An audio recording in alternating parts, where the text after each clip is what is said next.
在三國的曹魏朝堂，有一場悄無聲息卻驚心動魄的政變。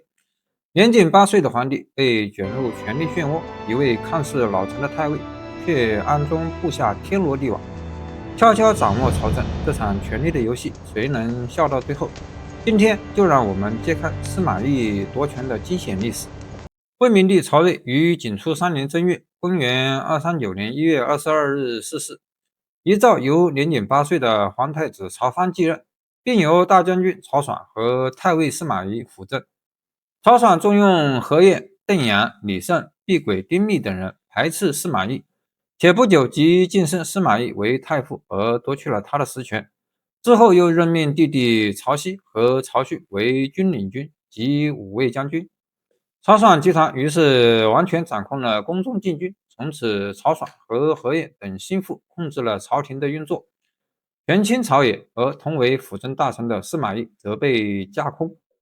司馬懿無法參與政令決策，為了等待時機，凝聚反擊力量，於正始8年（公元247年）借故生病辭職，以回避曹爽。次年，李勝到荊州上任刺史前，向司馬懿辭行。司馬懿更在他面前裝出重病的樣子，因此令曹爽對他更為深陷。但與此同時，司馬懿卻與兒子司馬師當時為中護軍，司馬昭以及太尉蔣濟等人暗中準備發動政變。正始10年正月，公元29年2月5日，少帝曹芳前往高平陵拜謁魏明帝之墓，曹爽兄弟以及他們的親信全部隨行離開洛陽。司馬懿隨即以郭太后的名義下令關閉洛陽各處城門，親自率兵控制武庫，並派兵出城把守洛水浮橋，同時命令司徒高柔直接代理大將軍職務，佔據曹爽的軍營，又讓太仆王貫代理軍領軍的職務，佔據曹丕的軍營。隨後，司馬懿向魏帝上奏，詳細陳述曹爽的罪狀，說道：“我過去從遼東回來時，先帝詔令陛下，秦王和我到玉床跟前，拉着我的手臂，深為後事憂慮。我說道，太祖、高祖也曾把後事囑托給我，這是陛下您親眼見到的，沒什麼可憂慮煩惱的。萬一發生什麼不如意的事，我當誓死執行您的詔令。如今大將軍曹爽背棄先帝的遺命，敗壞擾亂國家的制度。”在朝內則超越本分，自比君主；在外部則專橫跋扈，獨攬大權，破壞各個軍營的編制，完全把持了禁衛部隊，各種重要官職都安置他的親信擔任。皇宮的知曉衛士也都換上了他自己的人，這些人相互勾結，盤踞在一起，恣意妄為，日甚一日。曹爽又派宦官黃門、張當擔任都監，偵察陛下的情況，挑撥離間陛下和太后二宮的關係，傷害骨肉之情，天下動盪不安，人人心懷畏懼。這種形勢下，陛下也只是暫時寄居天子之位，豈能長治久安？這絕不是先帝詔令陛下和我到玉床前談話的本意。我雖老朽不堪，怎敢忘記以前說的話？太尉蔣濟等人也都認為曹爽有篡奪君位之心。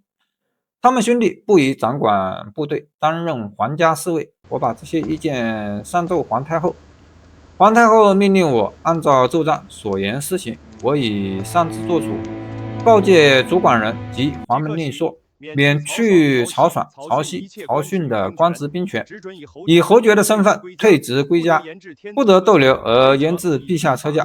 如敢於延至車駕，就以軍法處置。我還擅自做主，勉勵自身病體，率兵駐紮在洛水浮橋，偵察非常情況。曹爽得到司馬懿的奏章，沒有通報曹芳，但他惶急窘迫，不知所措。於是就把曹芳的車駕留宿於伊水之南，伐木構築防衛工事，並調遣數千名屯田兵士作為護衛。司馬懿派遣侍中高陽人徐勇和尚書陳泰去勸說曹爽，告訴他應該盡早歸降認罪，又派曹爽所信任的殿中校尉李大木去告訴曹爽，只是免去他的官職而已，並指責洛水發了誓。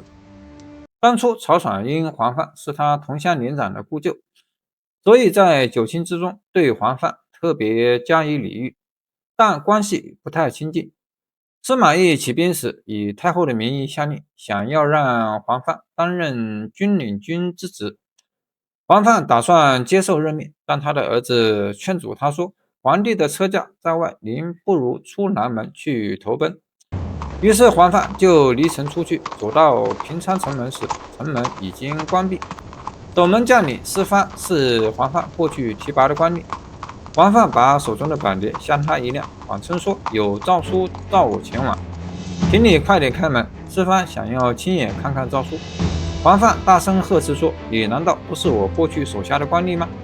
怎敢如此對我？施蕃只好打開城門。黃範出城以後，回過頭來對施蕃說，太傅圖謀叛逆，你還是跟我走吧。施蕃步行追趕不及，只好在道旁躲避。司馬懿得知後對蔣濟說，曹爽的自然去了。蔣濟說，黃範是很有智謀的，但曹爽就像獵馬貪戀馬房的草料一樣，因顧念他的家事而不能做長遠打算，所以必然不能採納黃範的計謀。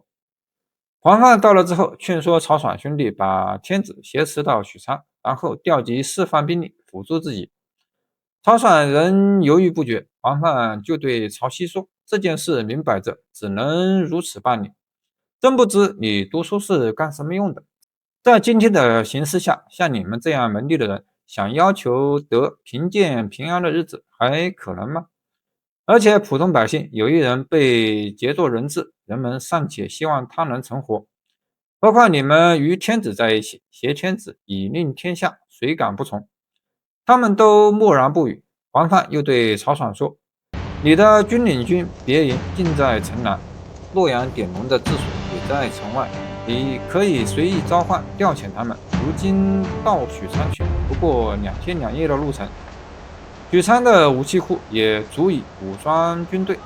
我們所憂慮的當是糧食問題，但大司農的印章在我身上，可以簽發徵調。然而曹丕兄弟卻默然不動，從初夜一直做到5更。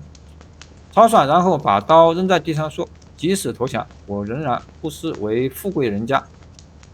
黃範悲痛地哭泣道，曹子丹這樣有才能的人，卻生下你們這種如豬如牛的兄弟，沒想到今日受你們的連累，要滅族了。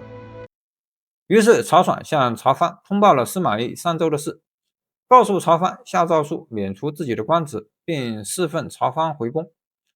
曹爽兄弟回家以後，司馬懿派洛陽的兵士包圍了曹府，並日夜看守。府宅的四角搭起了高樓，派人在樓上監視曹爽兄弟的舉動。曹爽若是攜着大弓到後園去，樓上的人就高聲叫喊，顧大將軍向東南去了，弄得曹爽愁悶不已，不知如何是好。正月戊戌日2月9日有司奏告，黄门张当私自把選擇的才人送給曹爽，懷疑他們之間隱有奸謀，於是逮捕了張當，交廷尉詢問真實。張當交代說，曹爽與尚書何晏、鄧陽、丁密、司隶校尉畢軌、荊州刺史李勝等人陰謀反叛，等到3月軍巡起事。於是把曹爽、曹丕、曹訓、何晏、鄧陽、丁密、畢軌、李勝以及黃範等人都逮捕入獄，以大逆不道罪合奏朝廷，並與張當一起被誅滅三族。司馬懿因為這次政變，消除了由曹爽領導的曹氏宗室在朝中的勢力，曹氏宗室力量日漸薄弱，司馬氏得以完全掌握了權力，控制了曹魏朝政，逐步消滅支持曹氏的勢力，向篡奪曹魏政權的目標前進，為日後司馬炎代魏立進奠下了根基。如果你是當時的曹爽，你會選擇投降還是反抗？你認為司馬懿的手段高明還是過於陰險？在評論裡告訴我你的判斷吧。